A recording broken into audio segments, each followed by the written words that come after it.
the 8th team. You guys have seen this 7 times already. We'll try to keep it short and sweet. Hopefully try to focus on stuff you haven't heard before. I'm Matthew Kalinowski. I'm Nick Villanueva.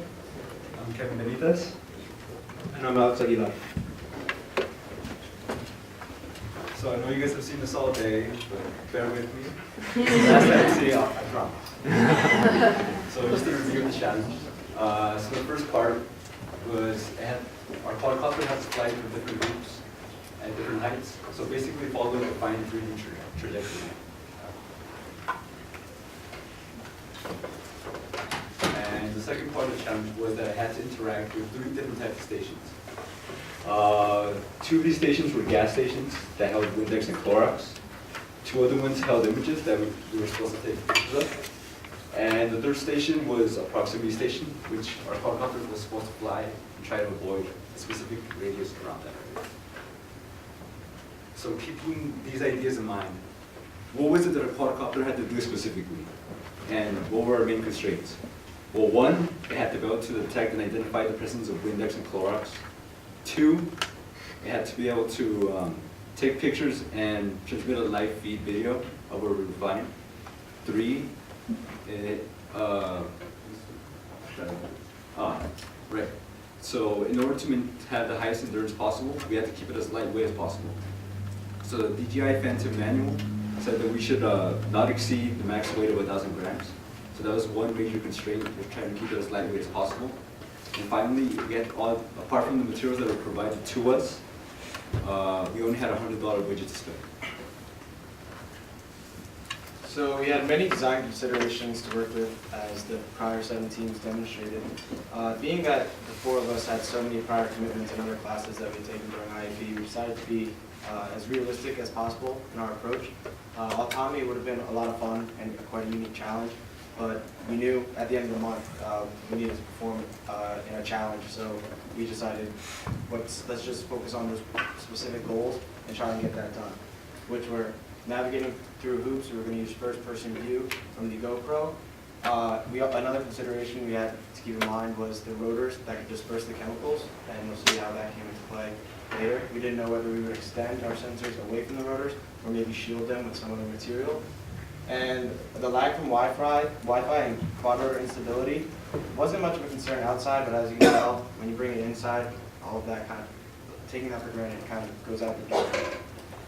So our solution, in the top right corner, that is our single wall carbon nanotube Chemi resistor, as you've heard much about by now. CIIQR basically consists of our GoPro camera with the circuitry hidden behind it in an acrylic casing, and then we use copper wire to extend our sensor out of the range where the air and atmosphere could be disturbed from the rotors. And we had a 3-pronged trident that protruded out from it that was pretty successful at popping the balloons.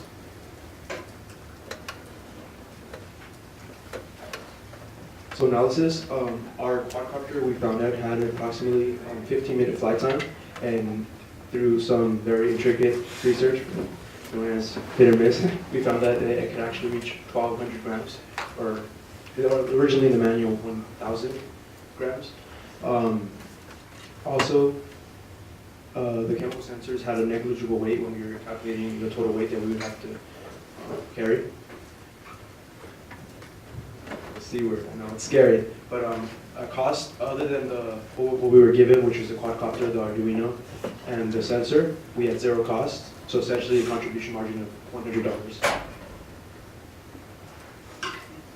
Okay, so for this competition, all of our team members brought some prior knowledge to our team, and so Alex, for example, had the basic knowledge of the quad rotor. As soon as we got it, he opened it up, put it together, figured out how everything worked, how to calibrate it. So he was pretty much our expert on that and also this maintenance. And then we had Kevin, who designed and built the popping device that you saw earlier that extended out from beneath the quad rotor. And he also organized and made a lot of our presentations prior to this one throughout the program. And he also worked with maintenance on the quad rotor and calibrating it and making it work. And Matt brought a lot of programming experience, especially in C and Python. And he actually wrote the code for our chemical sensor. And he also brought his team management skills to the table. He really brought us together we said, hey guys, let's meet at this time at this place and get these things done, and really made goals, and that helped us move along through this challenge. And he also was trained to make the chemical sensors that he drew on the way paper, and he also acted as co-pilot for it. And I had a little bit of experience with coding and playing around with Arduinos and circuitry.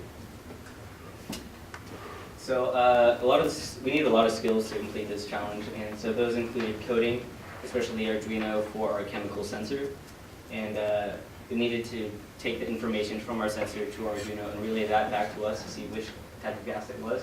We also needed to make the circuit for the Arduino and the LEDs that went into that, which went through the GoPro and back to us again. And we also needed to know how to pilot the secret to complete the challenges. And we had to gain a lot of knowledge in order to complete the challenge. We learned a lot of coding, a lot of soldering, and how circuits work, and how to really bring everything together, including working as a team. And we also used a laboratory, so we learned some skills, some safety skills working there, and just bring everything together as a whole. So I guess there are a few things that we'd like to do differently, and one of those would be practicing the new location.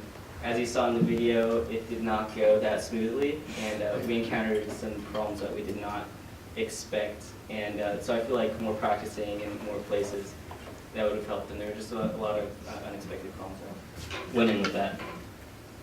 Yeah, just to elaborate on that, we had practiced more, but mostly practicing in the location. I actually felt pretty prepared going into this. We had practiced in several locations, Lobby 7, Lobby 13, and the Student Center, and the previous competition location, which was a different basketball court area.